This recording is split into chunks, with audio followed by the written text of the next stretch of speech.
Big thanks to Lauren. We just had our first Lab for Inclusive FinTech event in June, and I barely survived. So again, somebody has to buy dinner, drinks, and a trip to her. And I'm looking to Ken. I don't have the money. But also thank you to all of you for staying. I know it's the last mile, the last stretch, so we probably are all tired. But we are super excited. So as Ken mentioned, first of all, lower your expectation, whatever he said about me. Discounted 50%, and probably you're still overestimating me. So we had to improvise. Again, we found out that Seth unfortunately could not join us. So I'm going to tell you a little bit more about the Lab for Inclusive FinTech. And then Eduardo is going to actually tell you a little bit more about his pilot and his application. But let me start with a more general approach. So why Lyft is like UBRI, unruly, small kind of brother. We are unruly because we are new. We are unruly because we really try to push the frontier. But where this Lab for Inclusive FinTech come from is the realization that innovation, technology, and ideation in the space of FinTech and blockchain has outpaced our understanding of what are the impacts of this technology. So we all know we are a potential. I know we can do this. We can solve this problem. But it's when you take to the data and you really understand what is the impact, whether it's positive and potentially unintended consequence. When I was at the World Bank, there was this kind of famous example of giving cash transfer to women in Mexico, and I started looking at the impact of intimate partner violence. You had physical violence going down, but psychological violence going up. What was going on there? It was like the husband was actually not be physically violent with this woman, but was harassing and psychologically stressing to extract the money that was allocated to her. Everybody, you cannot say that at the World Bank. I'm like, no, we can. The issue is exactly what impact evaluation and what empirical analysis does is understanding what is potentially an intended consequence of policies and how can you make better. The policy recommendation was do not give money to women, find a way to actually lessen the tension within the household. So if you kind of push these in the context of FinTech and blockchain, we have all these applications. We heard a very super exciting application, but what is their impact? So one of the emerging of FinTech story, for instance, in the US, is that it's creating actually a segmented market. So if you think about the racial divide in the US, where traditional white people have kind of economic history, there are established kind of credit records, they can get to the big banks and get a loan or get access for buying a house for a business. But then clearly FinTech came along, and you see that actually African American people of color are more likely to actually use FinTech to attract those resources.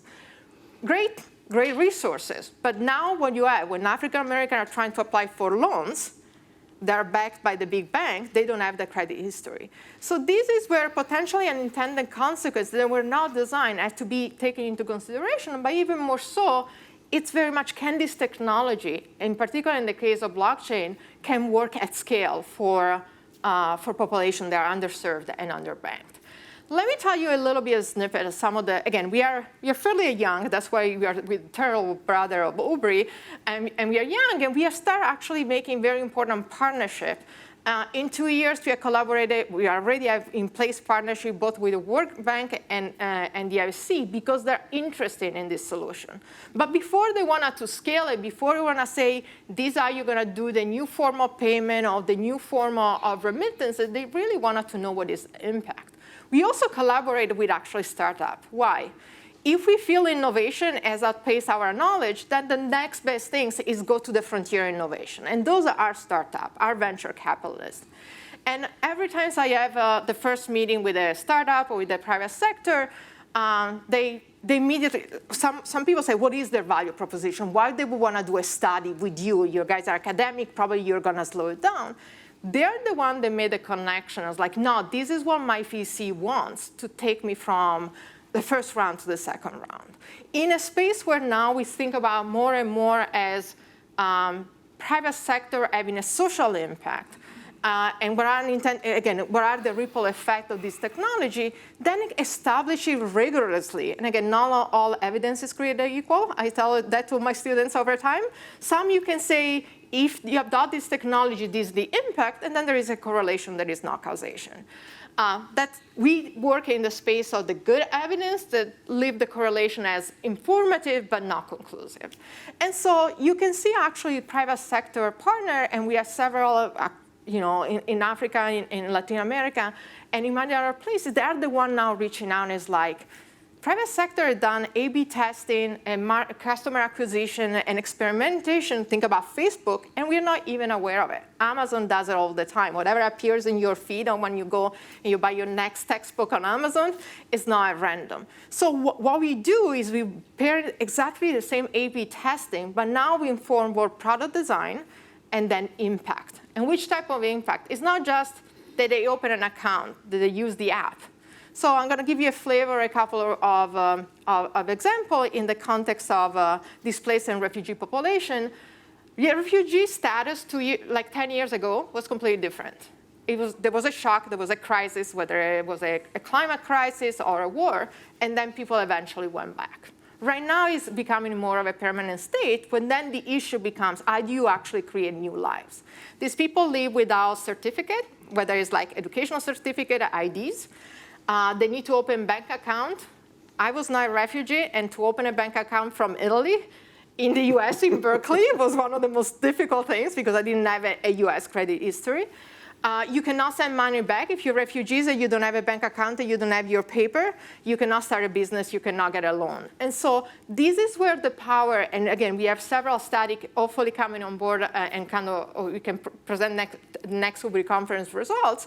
But these are all applications where in Ukraine, in Venezuela, or in Colombia, or even in Afghanistan, where we see the potential of some of this technology to really work at scale and to have a very specific use case that gives identity, that gives opportunity and economic opportunity to these type of refugees. Again, it's not the only work we are doing. We are doing a bunch of other exciting AI and fintech work, but I want to kind of draw your attention to Lyft. If you're interested in attaching an impact evaluation, you know where to find me.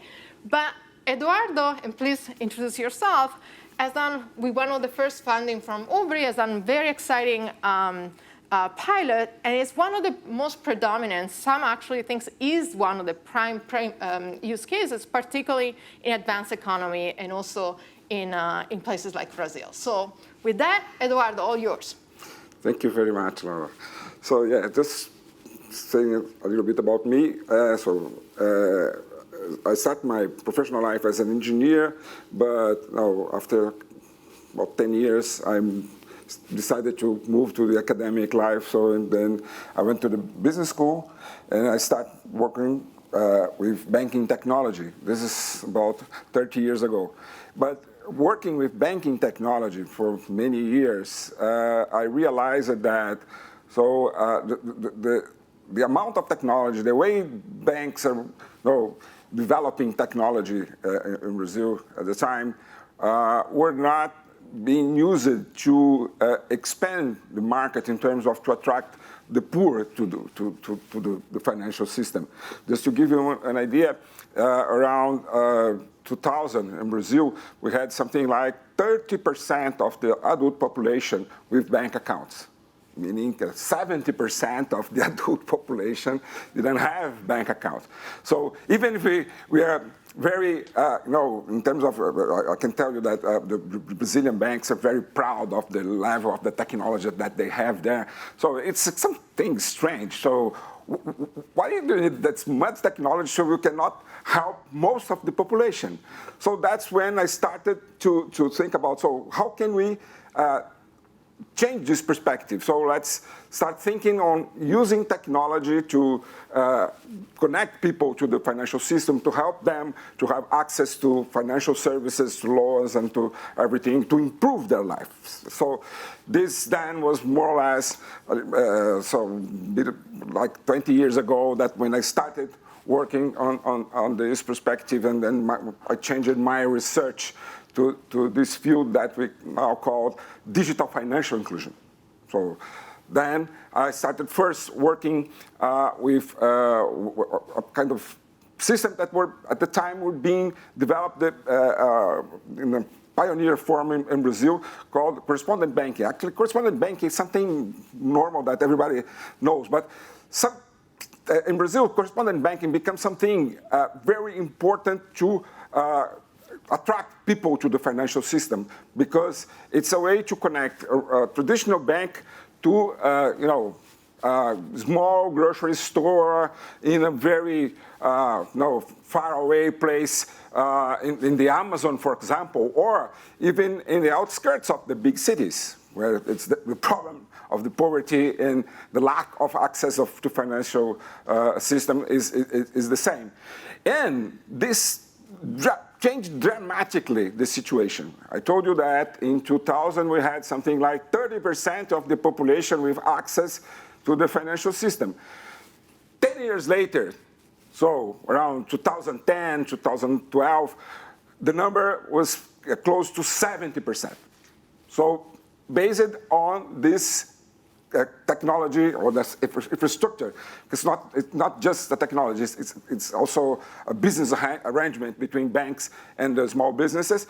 So it changed dramatically the situation. And I was deeply involved on investigation that if you Google my name, so you're going to see my name associated with the correspondent banking in many papers, because I stay for a long time researching that.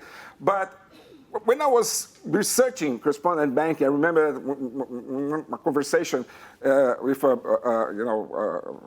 high-level executive in a Brazilian bank. He told me, so you have to pay attention to something that's going on that is kind of different. It's a correspondent banking, but it's something different. I said, well, let's say that. It was something called community bank. Actually, community bank are not a bank. Community bank, it's a social organization that organizes the community to help them to have access to financial system. And those guys are connected to the correspondent banking system. So then imagine the situation where we have a community association that could provide services locally to their community. So these guys were doing that, and beside that, they decided to create their own money. So they have their own local currency. And this kind of thing started to spreading out in the country. So at certain time, so there was a multiplier effect. So many community banks were showing up in many different places around the country. So around 2012, 2013, they really, actually, I think I had some responsibility on that because I was pushing them. So you are using community currency, a local currency, in paper. This is so crazy to manage. So why don't you make something different? So you need to change this to digital anyway. And we started working with them. So they tried once and didn't work out, and then they tried again, and they keep actually working well. So, and this thing is something that I was being involved since 2013, 14, is that investigating in terms of my research agenda, investigating the impact of the digital community currencies and how these digital community currencies were helping the community. And it was when I discovered blockchain, more or less at the same time, 2014. Actually, I knew about Bitcoin and other things, but I was not paying attention on that because I was too focused on poor communities and saying, oh, what Bitcoin would have to do with this poor communities. But then I paid closer attention that it was not Bitcoin. It was blockchain. The good thing was blockchain. So then I started talking to them. So how we can evolve this idea to change the way we're doing your digital payments in your local community currencies using blockchain. So that's when we started using the name Solidarity Cryptocurrencies. So then, this is my field of work, my field of research. I research solidarity cryptocurrencies. So how those communities can organize themselves to use the cryptocurrencies locally. It's a kind of local cryptocurrency. So that's the main idea. It was exactly, then it was in 2019 when we made connections with UBRI. And so they decided to finance it. At that time, until 2019, it was just an idea. So then it was when we started to talk about how can we do that something together to make this thing work, to create a pilot. So I have a presentation here to give you some ideas. So that's the idea. So how to, this is Palmas is actually the pioneer community currency in Brazil and the most famous. So there's lots of studies on Palmas. So how can we make this kind of paper community currency in something, in an app based on blockchain? This is the main idea of the project. So then after some discussions with the group, so this is the state of Rio de Janeiro, so then we decided to work in a community in the city of Niterói, which is right in front of Rio de Janeiro. So Rio de Janeiro stays in the Guanabara Bay. So in one side of the Guanabara Bay is the city of Rio de Janeiro. In the other side of the Guanabara Bay, it's the city of Niterói. And in Niterói, there is this community, so we call in Brazil the slums, we call them favelas. This favela called Preventório. And this is what you see when you are in Preventório. So from Preventório, that's the view of Rio de Janeiro that you see. But when you turn your camera on the other way around, so that's what you see. So this is Preventório. So that's where the population there lives. So more or less some ideas about what Preventório is. So something like a place with 12,000 people living there. So they have electricity, but 2/3 of the electricity that they have are kind of informal, so meaning that they are stealing electricity there. So it's the way that they have electricity. So they also have 70% of them have internet access, but internet access, 2/3 of them only through the cell phones. So meaning low quality access of internet. So, but that's some idea of the community. But it's a very well-organized community in terms of they fight for their rights and everything. So they created the community bank, what we call in Portuguese, Banco Comunitário. This is the group, the team of the community bank there, so the community of Preventório. And actually here, so that's the idea of, somehow I already told you what is a community bank. So, and the community currency in Preventório is called Preve. So that's the name of the community currency there. So, and just to give you an idea how this idea of community banks have spread out around the country. So we have around 150 community currencies spread out all over Brazil. That's the platform. E-Dinheiro, it's the platform, the digital payment platform that some of those communities use to do their payments. So they already have this platform. So this, a few numbers for you to have an idea. So from that 150 community banks, so 100 are very small. So they keep using, when I say very small, I'm saying something like less than 1,000 users. So there's small communities. They keep using the paper money as a community currency. But 50 of them, more or less, they are already using the digital platform. So meaning that they have around 23,000 accounts on those communities. But one thing that happens more recently is something that we call municipal community currencies. So it's when some of those community banks do partnership with the local government and the city government And the city government is paying basic income to the poor families through this app. What happens that? So the government give the money in Brazilian money to the community bank. The community bank convert this Brazilian money in local money, and this local money goes to the poor. And then they spend only in the city. So that's a way that the city governments found out that they could give money to the people, and they would keep the money inside the city. So they are using this way. So then you see some numbers. Now, then you see like Maricá, which is the first and the biggest example. So only last December, so they paid more than £4 million in benefits in community currencies, in local currencies, to the population. So you have the number of 2021, 70 million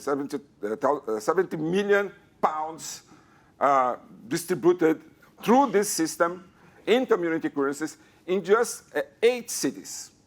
And most of those cities started very recently. So we can expect that the number for 2022 would be at least twice this value.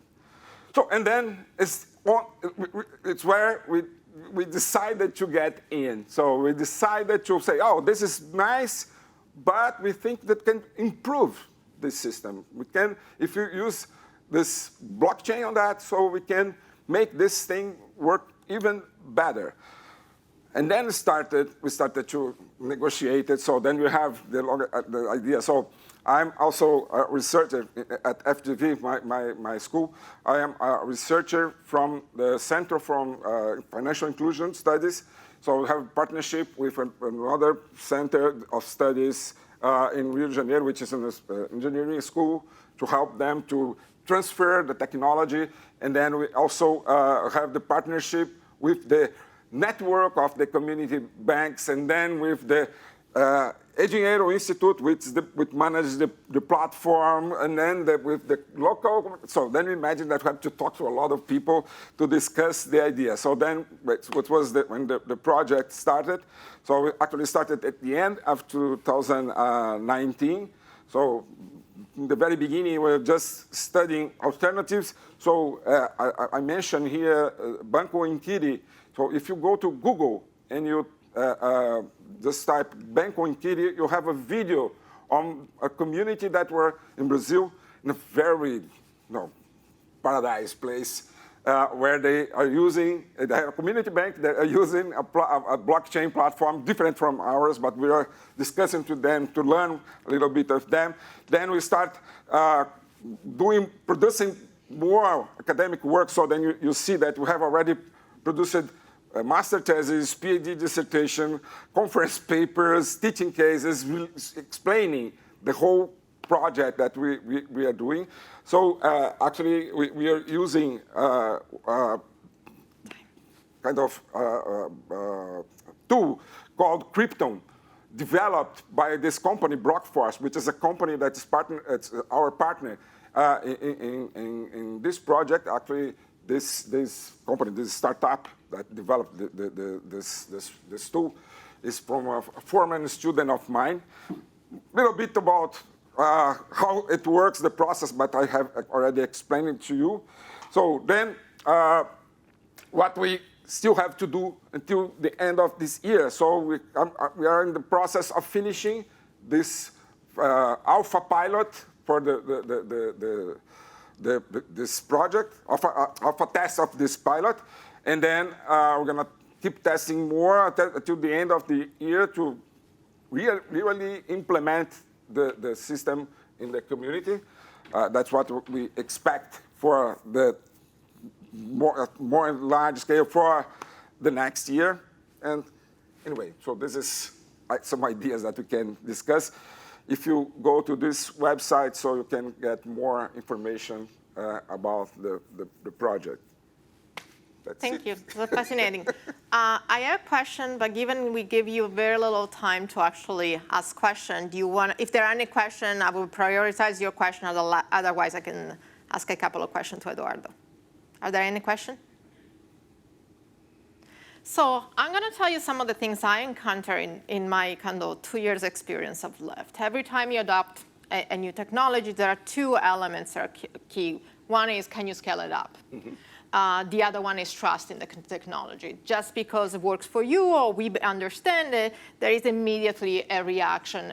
And I'm going to be very candid. Some people just use actually their stable wallet to check their account. They don't make any transaction. They want to make sure that every day they actually are able to see my money still there. And so what are elements? And then there is a third point that is always the case when it happens to blockchain, and blockchain is used for payment, are network externality. Mm-hmm. So now you have, why M-Pesa works in Kenya, because M-Pesa works everywhere. If now I introduce a new stable coin, a new mobile money, whether it's digital blockchain based, now I need to build that network. How these three elements actually become relevant and have relevant in the context of your experience in the pilot or even kind of scaling this up? So yeah, that's very important questions. And that's why we decided to do all those connections and discussions with the community from the beginning. Because we are not, it's not something that we are developing a solution for them, and then we are taking the solution for them, telling them, so we have here something that will change your, no, we are discussing with them together the problem. It takes longer. It's a lot more difficult in terms of, so you have to explain and everything. And another thing that we are really... Can I play devil's advocate on that one?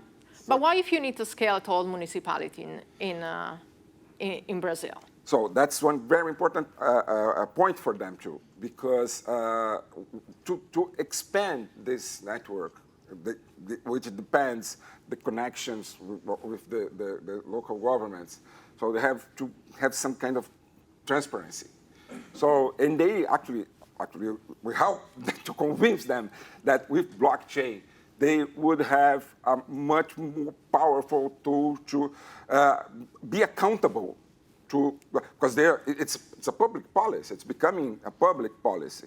So imagine that a city that puts money on the system, they have to tell to all the citizens that live in town that this is trustable. Okay, so clearly we can fill the space. You put two academics about a very exciting topic. We can talk about for an hour. So thank you so much, Eduardo. Thank you. This is very fascinating. We look forward to the scale up. And thank you to everybody for sticking with us. Thank you.